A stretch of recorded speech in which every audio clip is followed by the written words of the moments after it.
Stop following my son, you lowlife. He's not here anymore. 3 years after breaking off our engagement, I ran into Georgie, my former father-in-law, at the hospital. He yelled at me right away. I haven't seen Rick since that day. I managed to reply, but Georgie's scowl didn't change. Don't lie, you stalker. Because of you, Rick had to quit this place. Dr. Knowles, please lower your voice. You're scaring the patients. And this woman is... Other doctors tried to calm Georgie down, but he took his frustrations out on me. Rick suddenly quit this hospital.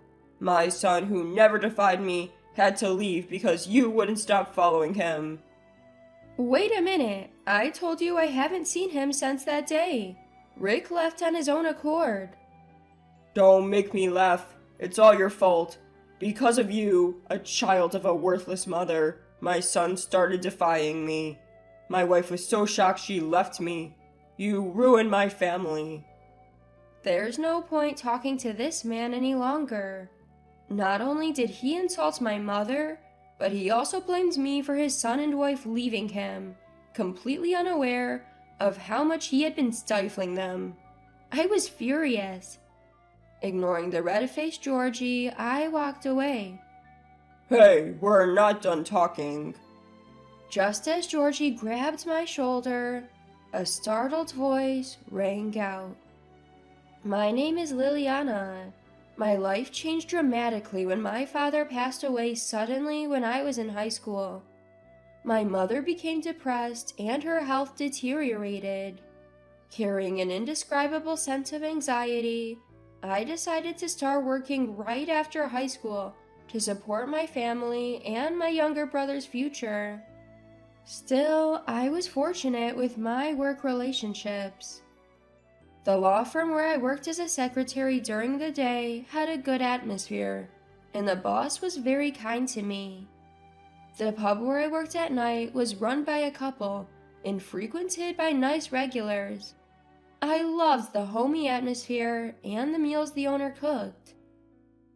Then, a few years after I started working, it was an ordinary Friday. How unusual, a young person coming in alone. The pub's clientele was mainly people in their 40s and older. But that day, a man who looked to be in his 20s, around my age, came in alone. While other customers were enjoying their meals and drinks, this man looked unhappy. I even heard him sigh a few times. He stood out because we rarely had customers close to my age, and he had a gloomy aura. From that day on, he became a regular, coming in every second and fourth Friday. He introduced himself as Rick Knowles. Rick usually ate in silence and left after about an hour, but gradually he started talking to me and the owners and stayed longer. Rick continued to visit on those Fridays, making small talk before leaving. I started looking forward to the Fridays when he would come in. About a year after Rick started coming to the pub, he asked me out on a date. I had been working nonstop since high school, and love seemed like a distant dream. It was then that I realized I had feelings for Rick. I was thrilled when Rick asked me out. After a few dates, we decided to become a couple. By then, my younger brother had started college, so I had a bit more time for myself. I didn't know what Rick did for a living until we started dating. He told me he was a medical resident at a private university hospital. That explained why he always seemed so down.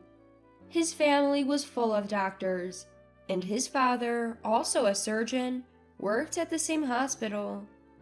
Apparently, he didn't get to choose where he worked. His father took great pride in their long line of doctors and looked down on anyone who wasn't a surgeon. He also held a powerful position at the hospital. You're destined to take over the surgery department. You should be able to handle this much. His father would say, always demanding more from Rick. Under his father's watchful eye and constant pressure, Rick was struggling. I encouraged him because I genuinely admired his dedication. You're your own person, Rick. You don't have to follow your dad's path to be a great doctor. You're already working so hard. Thank you, Liliana. Hearing you say that lightens my load. Even though we'd only been dating for a few months, Rick's commitment was intense. He barely had time to rest, always studying. His only free time was on the second and fourth Fridays, and our occasional dates. Despite the immense pressure from his father, Rick never slacked off his duties as a doctor, committed to saving lives. That's why I didn't mind our limited time together. In fact, seeing Rick work so hard inspired me to set my own goals. Boss, I've decided. I'm going to become a lawyer. I've even started studying a bit. Great, if that's the case, I'll support you all the way. If you have any questions, just ask. I'd been considering it for a while, especially since my boss had suggested it before. Now, I was committed to becoming a lawyer. Rick was doing his best to save lives as a doctor. To be worthy of him, I wanted to be helpful to people too. So I started preparing for the bar exam. I'd seen legal documents before, but studying them made me realize how much I didn't know. There were times when I felt like giving up, but Rick would say, "Let's keep pushing through together." He never laughed at me for aiming high, even though I only had a high school diploma. Though our goals were different, it felt like we were in this struggle together. A few years after we started dating, Rick, now more confident as a doctor, proposed to me. I was so happy that tears started flowing from my eyes. I accepted his proposal right then and there. But a new challenge awaited me: meeting his parents. I'd heard that his mother, Catherine, was a kind and gentle person, but his father, Georgie, was quite the opposite. Even Rick, a surgeon, faced immense pressure from his father. So I was filled with anxiety about whether a high school graduate like me would ever be accepted. Still, I want to be accepted. Nervous but determined, I headed to Rick's family home. I had recently passed the preliminary bar exam. Passing this exam proves that you have the equivalent skills of someone who has completed law school, which is a requirement for becoming a lawyer. Knowing I had passed gave me a boost of confidence. When Rick and I arrived at his home, his parents welcomed me warmly, contrary to my fears. Both Catherine and Georgie were smiling, which eased my tension a bit, but that relief was short-lived. Georgie immediately started grilling me about my education and family background. When I answered, he became furious. "So you're saying you didn't even go to college?" Yes. My father passed away when I was in high school. "That's irrelevant. Didn't your mother make sure you went to college? Unthinkable. Marrying into our family is out of the question." "Dad, Liliana has been working multiple jobs since high school to support her family. You can't just..." "Quiet. You have no say in this. Bringing a woman like her into our home. We'd be the laughingstock of the community." Georgie, that's too harsh. Catherine softly interjected, but Georgie was unstoppable. "Our family has a long history of producing doctors. Marrying a woman like you would tarnish our reputation." I may be a high school graduate, but I'm working hard to become a lawyer. I've even passed the preliminary bar exam. Desperate for his approval, I mustered the courage to talk back. But Georgie's expression didn't change. "So what? You're still a high school graduate. I won't accept a woman like you as my son's wife. Leave this house immediately." I don't remember how I got home. When I came to, I was sitting in my living room. Multiple missed calls and messages from Rick were on my phone. I'm really sorry about today. I'll try to convince them to accept us. I'm sorry for putting you through this. Although many comforting words arrived, my mind was made up. I wasn't ready to be with Rick. The idea of marrying him seemed like a fairy tale. Rick, you're already doing great as a doctor. You'll eventually break free from your father's control. Keep pushing forward. I can't be there to support you, but I'll always be cheering for you. I sent that message and chose to walk separate paths. 3 years passed. I was on my way to a particular place, my steps heavy, because that place was the hospital where Rick worked. If I run into Rick, I'll try to smile. But if I encounter Georgie, the thought weighed heavily on my mind. No, I'm here for work today. I kept telling myself to stay focused as I walked into the hospital. But then my worst fear came true. Georgie appeared before me. He seemed to notice me almost as soon as I noticed him. Leaving the doctors who were surrounding him, he walked over to me and started yelling with a face full of anger. Stop clinging to my son. He's not here anymore. What? Caught off guard by his sudden outburst, I was momentarily speechless. I haven't seen Rick since that day, I managed to say, but Georgie's scowl didn't change. Don't lie, you stalker. It's because of you that Rick had to leave this place. Dr. Nels, please lower your voice. You're scaring the patients. And this lady is... The surrounding doctors tried to calm Georgie down, but he continued to lash out at me. Rick suddenly said he's quitting this hospital. My son who never defied me. It's because you were clinging to him that he had no choice but to leave. Wait a minute, I told you I haven't seen him since that day. If he left, it was his decision. That's impossible. Rick changed because of you. Even my wife started defying me because of him. Don't blame me for your wife's actions too. Don't you think you're at fault here? My frustration was mounting, and my voice grew louder. The atmosphere among the surrounding doctors was tense, but Georgie continued to look down on me. Don't make me laugh. It's all your fault. My son started defying me because of you, a child of a worthless mother. My wife was so shocked she left me. You destroyed my family. There's no point in talking to this man any longer. Not only did he insult my mother, but he also blamed me for his son and wife leaving him, completely oblivious to how much he had been oppressing them. My anger reached its peak. Ignoring Georgie, who was red in the face, I walked on. Hey, we're not done talking. Just as Georgie grabbed my shoulder, a flustered voice rang out. Stop this at once. I turned toward the voice and saw a middle-aged man standing there. Georgie immediately straightened his lab coat upon noticing the man. Director, thank you for taking the time to come here. I'll make sure today's lecture goes well. Georgie had apparently retired from this hospital a while ago and was now working part-time and giving lectures. He was happily discussing today's lecture topic. After finishing his conversation with the director, Georgie turned to me and said loudly enough for everyone to hear, You're still here. A high school graduate with only one parent has no business being here.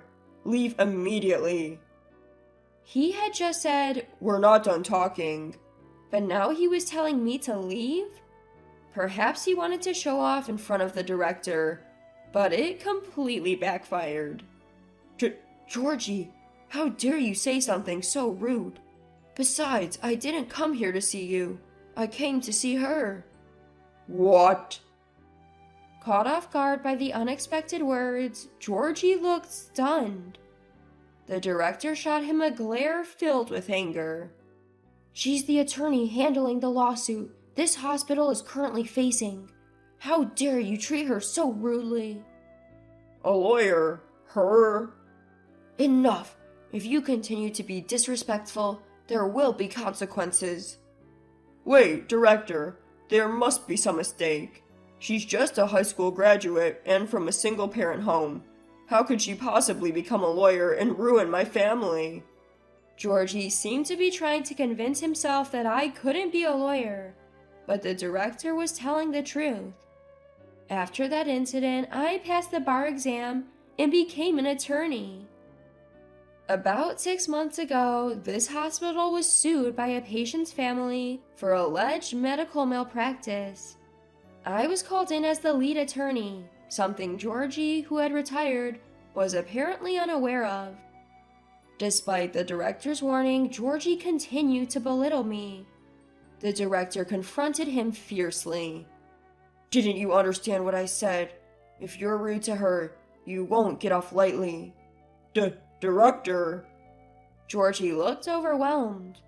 Realizing he was in trouble, his face turned pale. The director continued with undeniable authority. Today's lecture is canceled. You will never be invited back as a speaker. Furthermore, you are banned from any further involvement with this hospital. What? Wait, what do you mean, banned? Don't you understand? You're fired. Fired. At the word fired, Georgie collapsed to his knees.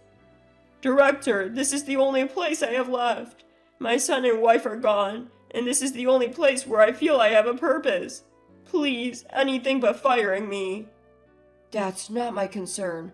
I'm not foolish enough to employ an unreasonable doctor for such reasons. What? Without me, the surgery department won't function, right? Is that okay? That's only your opinion. The surgery department will function just fine without you. Let this be a lesson. Overconfidence can be your downfall. The director said only that and left Georgie, who was in shock as he led me away. Afterward, it seems Georgie was officially fired. He was also shunned by his junior doctors and has been living in isolation ever since. He tried to find another job, but his bad reputation preceded him, and he ended up opening his own practice. However, rumors spread that he judged people based on their education and family background, and he couldn't attract any patients. As for me, I won the medical lawsuit. Not only did I gain confidence, but my reputation as a strong attorney in medical issues also grew. During this time, Rick showed up at my law firm. Facing me, he apologized. I heard from the director. I'm really sorry for the discomfort my father has caused you, both 3 years ago and now. There's nothing for you to apologize for, Rick. Rick looked somewhat relieved. He told me what he had been up to since that day 3 years ago. Now he's living with Catherine, working at a new hospital, free from Georgie's control, and doing his best every day as a doctor. Listening to Rick's story, I felt a sense of relief. I was happy to hear that both of them had escaped Georgie's control and were living fulfilling lives. Do you remember 3 years ago, you told me I had the strength to break free from my father's control? Yes, I do. Those words have stayed with me and gave me the courage to leave my father. They've been with me ever since. I had no idea my words meant so much to you. As I said this with a shy smile, Rick looked at me with serious eyes. I know this might sound convenient given the circumstances, but would you consider starting over with me? Rick, if it were me 3 years ago, I probably wouldn't have been able to accept. But now I have confidence in myself. Thank you. I look forward to our future. And so we decided to start our lives anew. I'm sure many challenges await us, but I believe that together, as we are now, we can overcome any obstacle.